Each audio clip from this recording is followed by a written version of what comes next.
On examination trachea shifted to the left side, ठीक है, trachea हमेशा अपोजिट साइड पे शिफ्ट होता है इन टेंशन न्यूमोथोरैक्स, ठीक है। And absent breath sounds on the right side of the chest, ठीक है, ब्रेथ साइड्स राइट साइड के एब्सेंट है।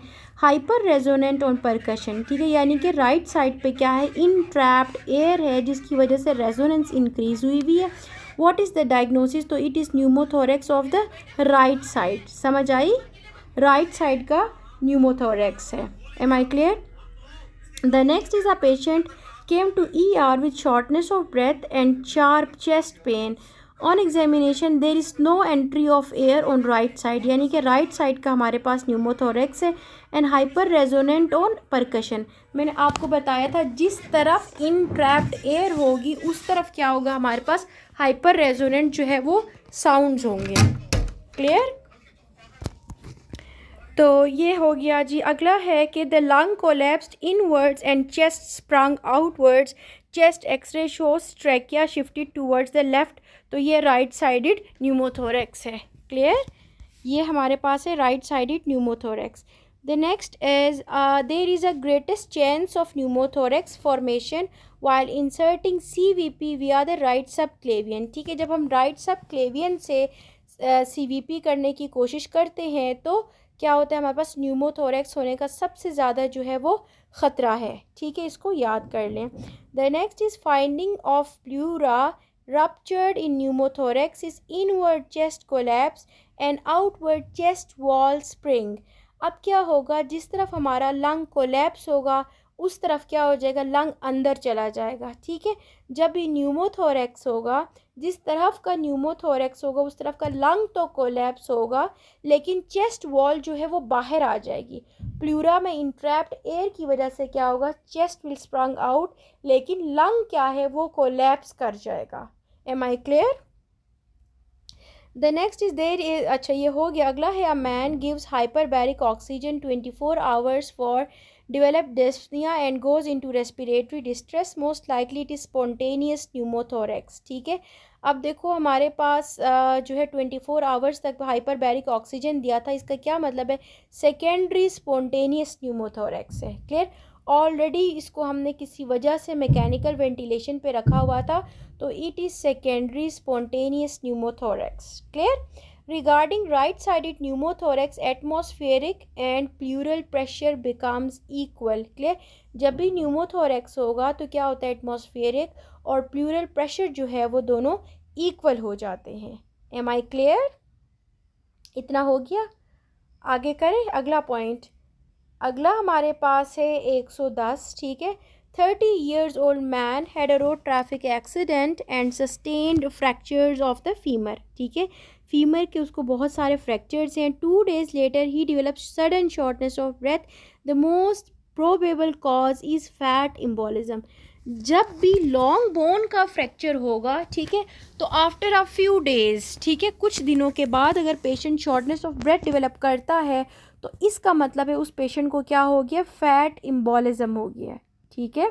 और ये इसी तरह होता है, ठीक है। हम लोगों के हॉस्पिटल में कुछ दिन पहले ये हुआ कि जो हमारे एक्स वो थे MS थे, डॉक्टर फरमान थे, उनकी वाइफ को कुछ टाइम पहले एक्सीडेंट हुआ तो पेल्विक का जो है ना फ्रैक्चर हो गया, पेल्विस का फ्रैक्चर था उनको। एक सेकेंड, अगर मेरी आवाज़ में डिस्टॉर्शन है तो लेट मी चेक। अच्छा, तो कुछ दिन पहले उनको जो है पेल्विक्स का जो है फ्रैक्चर हुआ और अगले दिन जो है वो आई थी हॉस्पिटल में और उनको जो था शॉर्टनेस ऑफ ब्रेथ था, ठीक है, तो उनका भी यही था, फैट एम्बोलिज्म, और फिर उनकी जो है सडन डेथ थी, ठीक है। तो ये जो है बोन, जब भी लॉन्ग बोन का फ्रैक्चर होगा तो इसमें वाकई यही होता है कि फैट एम्बोलिज्म जो है वो पेशेंट्स डेवलप करते हैं, ठीक है। अब देखो प्यारे बच्चों, हमारे पास इम्बोलाई के जो हैं 5 एग्ज़ाम हैं, ठीक है। अब इनको हमने याद कर लेना है। सबसे पहले हमारे पास है पल्मोनरी इम्बोलिज्म, ठीक है, PE आपने देखा होगा, मेडिसिन्स के PGRs जो हैं वो अक्सर PE लिखते हैं, पल्मोनरी इम्बोलिज्म, ठीक है। पल्मोनरी इम्बोलिज्म तो बहुत ज़्यादा कॉमन है।